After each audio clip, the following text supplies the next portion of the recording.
Hi, John. Hi, Con. Nice to see you again.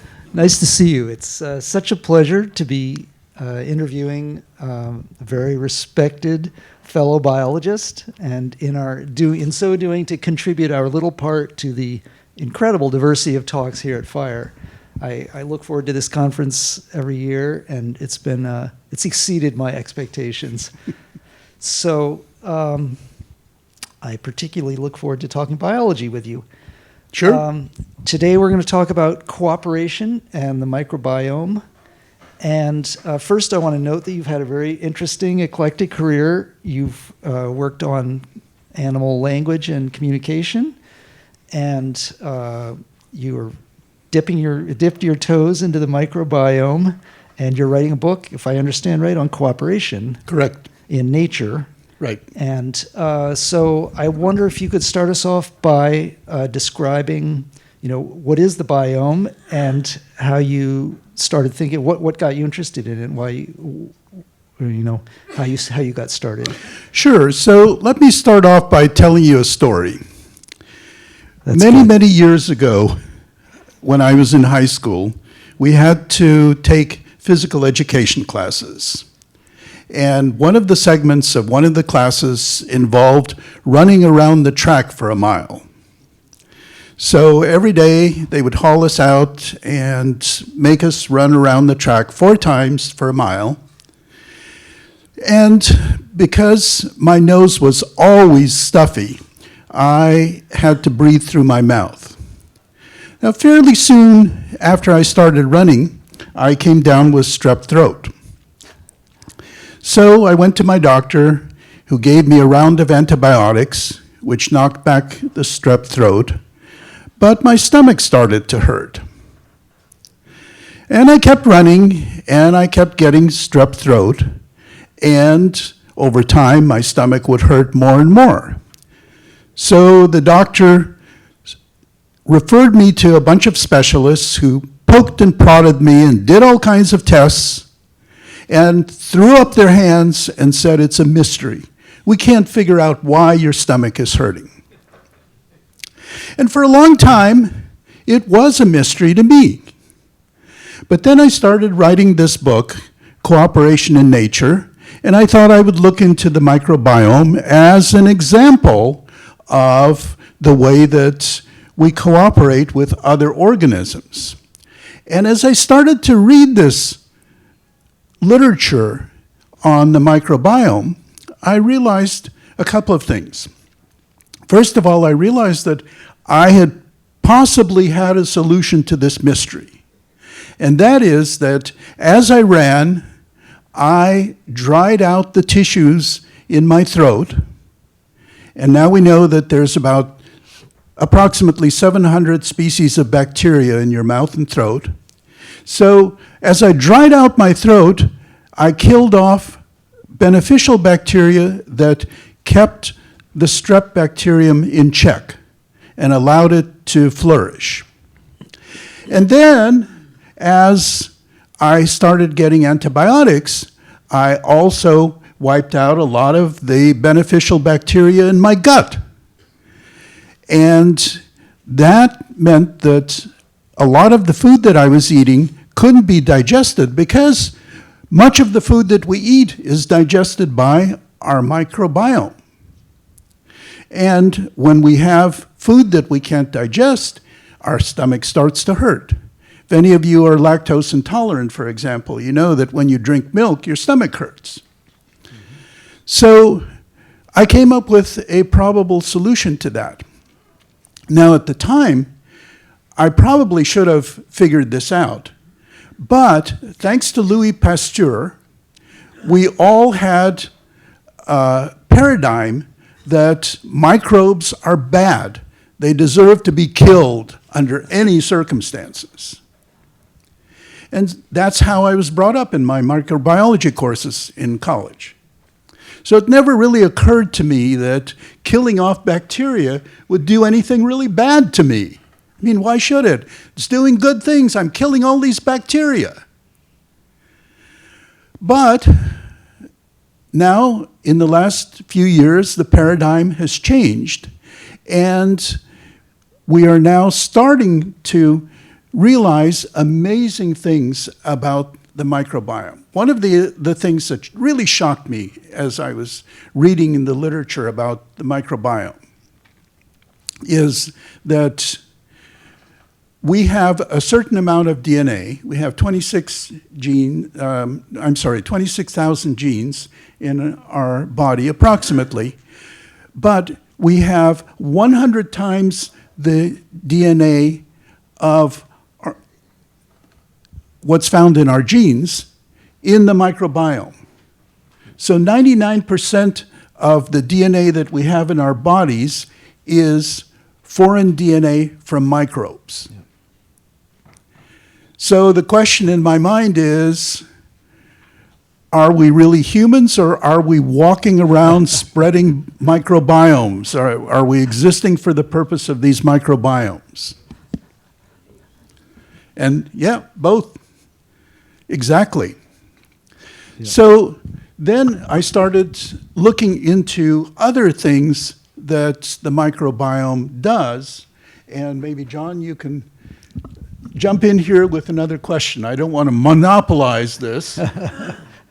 No, I was just, there's a wonderful book by Lynn Margulis called Microcosmos, in which she suggests, sort of only half jokingly, that people are just an extension of, they're the microbes trying a new thing. You know, she mentions, well, microbes, of course, have already been to space and been to the moon because they were inside of people. Anyway, I wanted to ask you, so the microbiome is essentially an ecological community. It's a community of species that just happens to be inside us. And in school, I studied community ecology, among other things. But it seems to me that community ecology concepts haven't really caught up with microbiome research, or they haven't been pulled into it. Does that strike you as correct?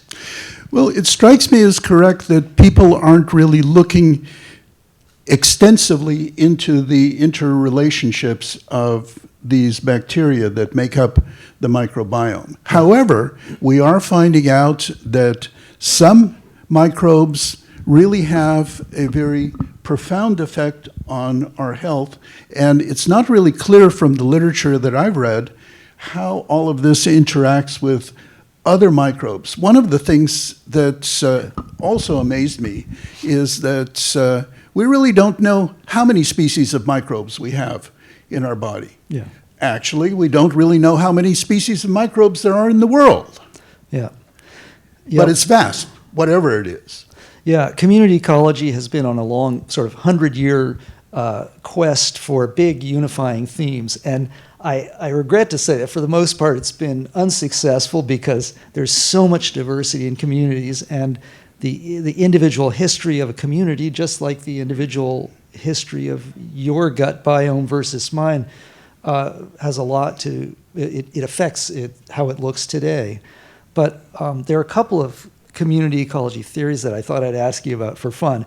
One of them is an idea called the intermediate disturbance hypothesis, and this has turned out to be, a relatively robust result for a long time.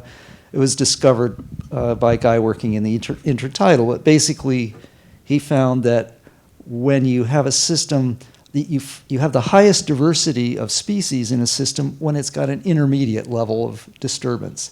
If you really hammer it, and in his case with waves and logs crashing into the organisms living on the rocks and so on, it drives the diversity down, and you end up with only species that can survive that kind of, reproduce very quickly and survive that kind of disturbance.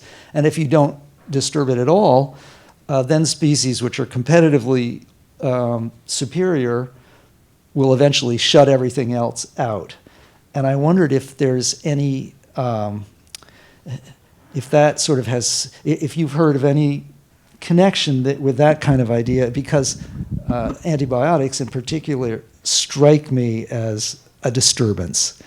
And I know that too much antibiotic use really can cause you major trouble. Sure, and I'm not really aware of any reliance on this kind of hypothesis, but I do know that certain bacteria are constantly being put into the body based on the food that we eat.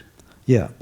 And so our body, when looked at from an ecological perspective, in terms of our gut microbiome, is constantly in a state of flux because we are putting in new bacteria, we are eliminating some of the bacteria, and so there's a constant renewal of bacteria going on. Mm-hmm. However, one of the things that amazed me in looking at some of this literature about the microbiome is that, for example, if we eat stuff like red meat, there are microbes that flourish on this red meat, and these microbes outcompete other microbes that can kill off cancer cells. Yeah, yeah. Yeah. So I want to ask you about the stability of the microbiome. That's something you just referenced. And just as a sort of comparison point, I'll tell a little story, which is that we had some friends who were working in the middle of the Zairian rainforest, that now called the Democratic Republic of Congo. And they were catching okapi, forest giraffes. And to do so, they were digging deep pits, like 12 feet deep. And they discovered and they had to dig, 100 pits or something. It was a big project. But while they were doing it, they discovered layers of charcoal in the soil. And it started occurring to them, maybe we have a window into the history of a tropical forest. And that's quite a rare thing because the soils are relatively thin and so on. And it turned out they found one aging academic in Belgium who could identify Central African rainforest tree species from charcoal. And there was nobody coming up after him, so they sent him all these samples. But what they discovered was really remarkable. It was that species that had been very rare in previous, hundreds of years ago were now very common. There were things that now you only found one of per hectare, which had been dominant canopy species. In other words, there seemed to be no real pattern. It was just constant change. And the same thing is true with our northern forests, where species are still responding to the last episode of glaciation, Sure. moving north at different speeds. So I'm wondering, how much stability is there in the human biome? I mean, do people know the answer to that? Is that? I think the short answer is people don't know that. Okay. However, studies have shown that, for example, certain cultures differ in their microbiome from other cultures. Mm-hmm. And even certain groups of people who are affiliated with each other tend to have somewhat different microbiomes from other groups of people on an even smaller scale. And individuals differ in their microbiome. So you and I have, I'm sure, very different microbiomes. There's probably a certain level of consistency based on the food that we eat, but you and I differ. Yeah. And depending on what people eat, it influences the diet. And also, one of the things that shocked me was that I found out in the literature that certain microbiomes, certain bacteria promote a leakiness of the gut. So I always thought from my physiology classes, here's this gut, it's a strong tube, it has no permeability in it, nothing can get through it. Not true. A variety of microbiome species can cause permeability in the gut, And that permeability then leads to things like lipopolysaccharides, little segments of stuff that comes from dead bacteria like E. coli and so on, gets out into the bloodstream, and then that triggers an immune response, which leads to inflammation. Mm-hmm. And that inflammation, in turn, can potentially trigger bacteria going through the blood-brain barrier and create inflammation in the brain, which some people hypothesize is one of the leading causes of Parkinson's disease and Alzheimer's disease. Yeah. And I've read just a little bit, this is not my field, but I've read just a little bit about the fact that your neurons, some neurons actually are communicating with bacteria, either, I suppose, encouraging them or discouraging them. And that must, so there seems to be sort of a two-way conversation going on between your nervous system and your gut. And plus the gut has essentially its own mini brain, I guess, a very dense, Actually, yes, there are a lot of neurons in the gut. Yeah. Yeah. Do you know, can you say anything about this communication between brain and gut? I don't really know that much about that communication between brain and gut, but I do know that, again, based on my research, I found that a lot of the dopamine and serotonin that our brains use is produced by microbes in the gut. So, Wow. For example, people who are depressed, studies have suggested that if they are given the right blend of microbes, this in turn causes these microbes to start producing dopamine, which then tends to reduce the depression that people feel. Yeah, yeah. And another thing that really amazed me was alcoholism.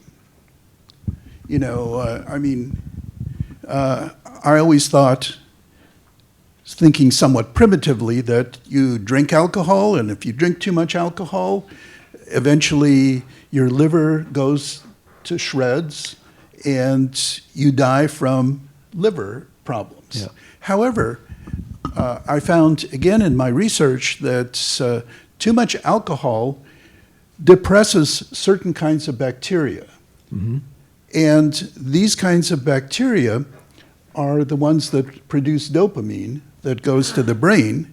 So what happens is that people who drink a lot of alcohol feel anxious because they don't have enough dopamine. And so to relieve their anxiety, they drink more.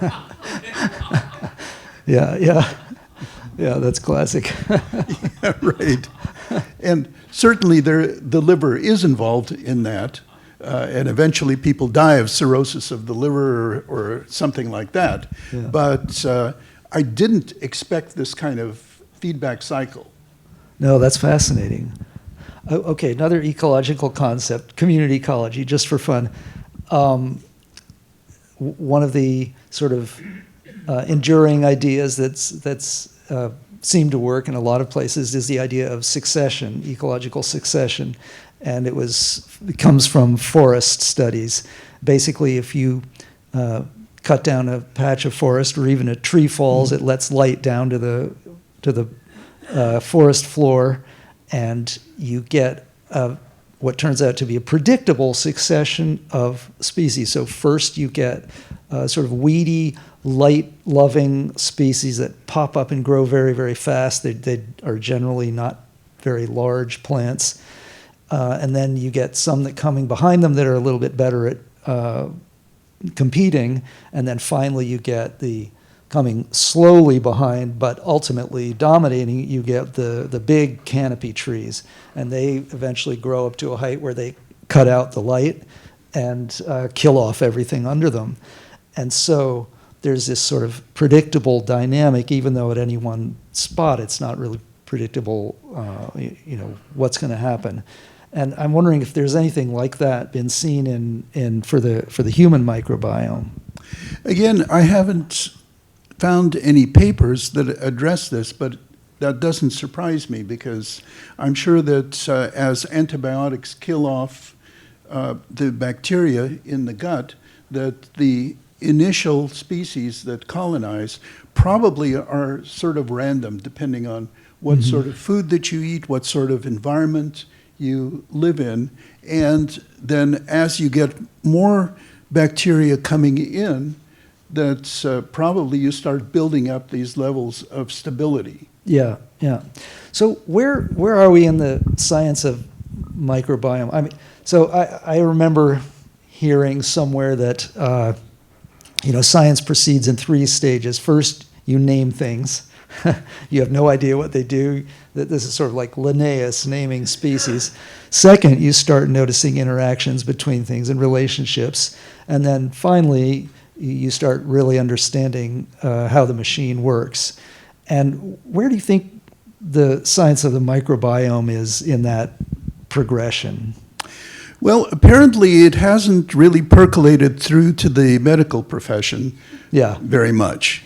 Not too long ago, my wife had a tiny little infection which wasn't responding to antibiotics, at least topical antibiotics, very well. So she went to a specialist at her local hospital who said, "I know how to fix this." And what he said was, "I'm going to give you an IV drip of antibiotics which you will wear for 4 months. And that will eliminate all of the bacteria, including what is giving you the infection." Yeah. That'll do the trick, yeah. Even I, at that point, who knew very little about the microbiome, said, "This is nuts. You can't do this." Yeah. So if you were advising an investor or a company that's interested in getting into microbiomics, how do you tell the difference between somebody who's on the right track and somebody who's promoting something a little too soon, where the science really isn't supporting it? Like, what would you look for in that sense? I think I would look for how they go about analyzing the microbiome. For example, I, as a consumer, went to one company that took a sputum sample, a blood sample, and a stool sample from me. Mm-hmm.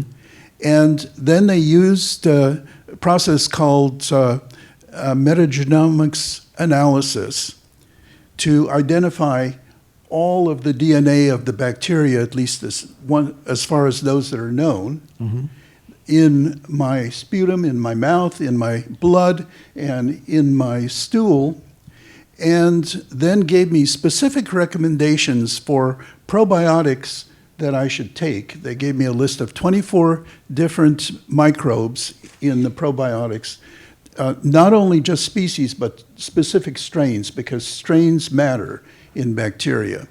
And they also gave me a prescription of foods that I should eat and foods that I should not eat. Yeah. And I thought that was a pretty cool thing to do. Yeah. So I think that's something that you have to look for is how competent and how extensive is the analysis. Sure. Yeah, that makes sense. Con, we're getting down towards 5 minutes. Mm-hmm. I want to ask you to talk for a minute about cooperation. And I know that you have a passion project you're working on, which is a new company. And I don't know how new it is, actually, but tell us about it. Okay, so my idea with cooperation is that based on a lot of work that I did with the social behavior of prairie dogs, much of my work was on the language of prairie dogs, but I also did a lot on social behavior of prairie dogs. And these guys are territorial. They defend their territories as groups of individuals. It turns out that initially, it was thought that these are all relatives who defended a particular territory. DNA analysis in my lab showed, no, they're no more related than background relatedness in the colony, and they're just groups of friends, essentially, which for a rodent, that was a radical concept. For my reviewers of my papers, but it still got published. Anyway, I started to think about cooperation versus competition. And I think that there's no question that competition occurs in nature. But as I started to look at a variety of things, I found that cooperation can be a winning strategy under a set of conditions. Yeah, we were probably both taught that competition is what drives everything. Cooperation, oh sure, it might happen, but not much. And it turns out that cooperation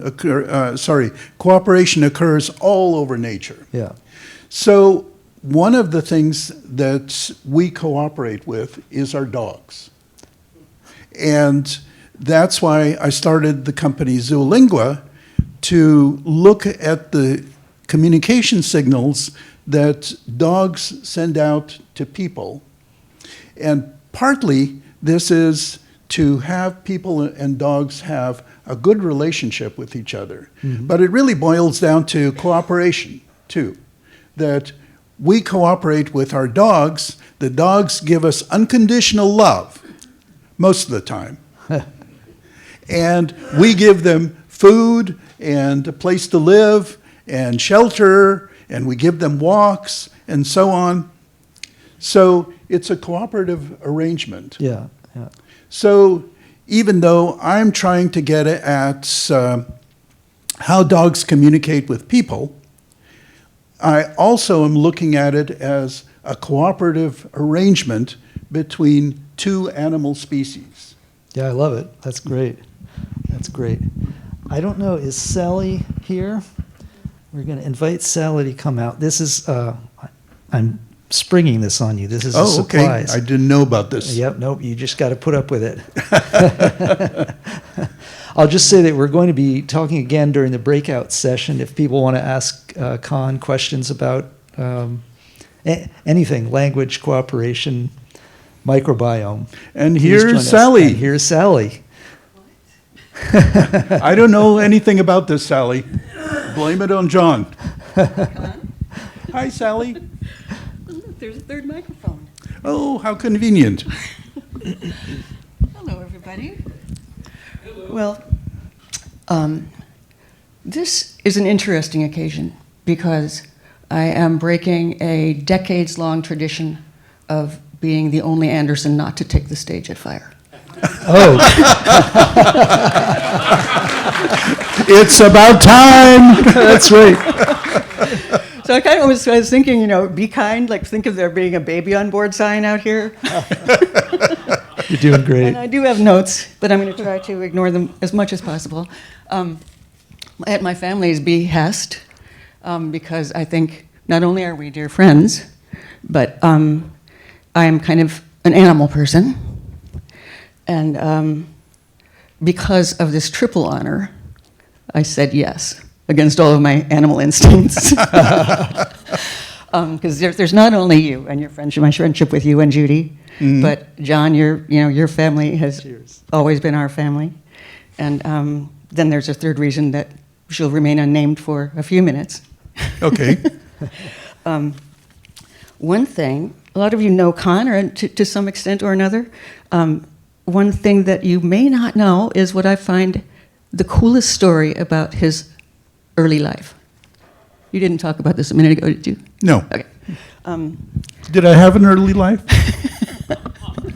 I think you might have blocked it out a little bit. So Con's parents were Russian emigres, moved from Russia to Shanghai. Mm-hmm. And I think then they had a wee one, little baby in Shanghai. Right. And there you lived for 6 years. About 5 years. 5 years. Mm-hmm. And after that, you moved to, through machinations I will not mention, mm-hmm. moved to San Francisco. Right.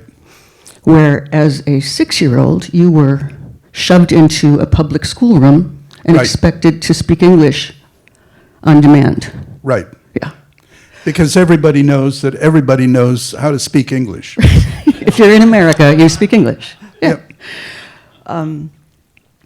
But what happened is, and this I might have this a little bit wrong, but in the effort to teach himself English on the fly, he would have to translate everything in my mind, it was first from Russian, then into Chinese, because Russian was spoken in the home. Right. From Russian into a dialect of Chinese, and then into English. No, actually, just Russian into English. Just Russian into English. All right, I'm trying to give you extra credit here, but as you will. And then, so things took a little while for you to be able to express. And even when your comprehension was growing, it was still hard to express yourself in English. Right.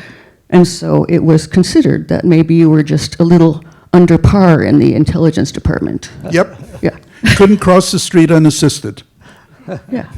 And so what they did in that day, of course, was just to put him in a special education class and consider him just, there he will stay until he gets out of school. Think about that and what he ended up doing with his life. So all your adult life, you've been working, and here I am going to use my notes because there's some long words.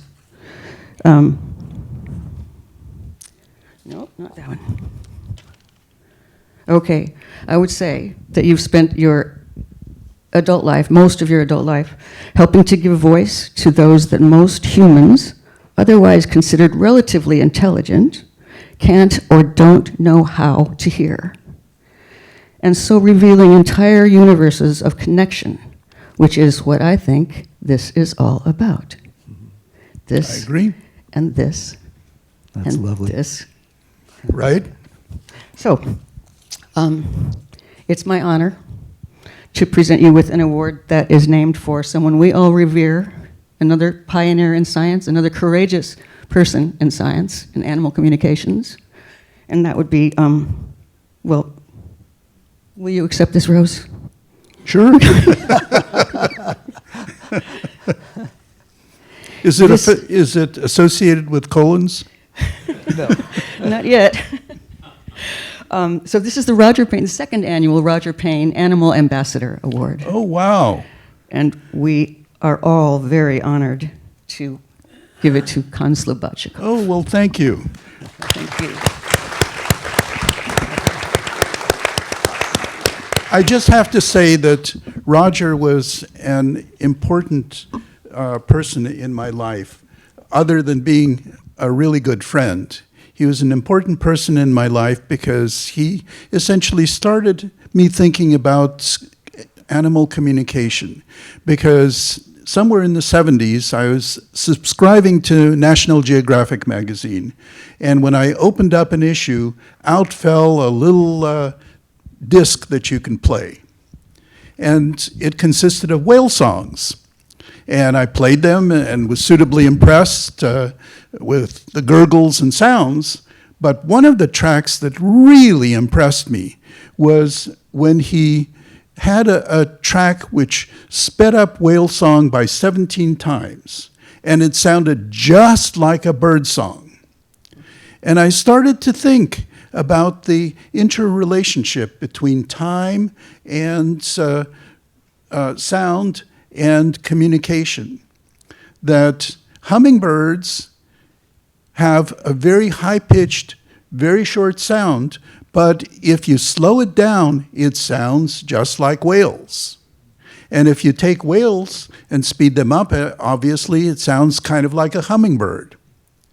So it made me realize the huge complexity of animal communication as it relates to physical processes that we are still very ignorant about.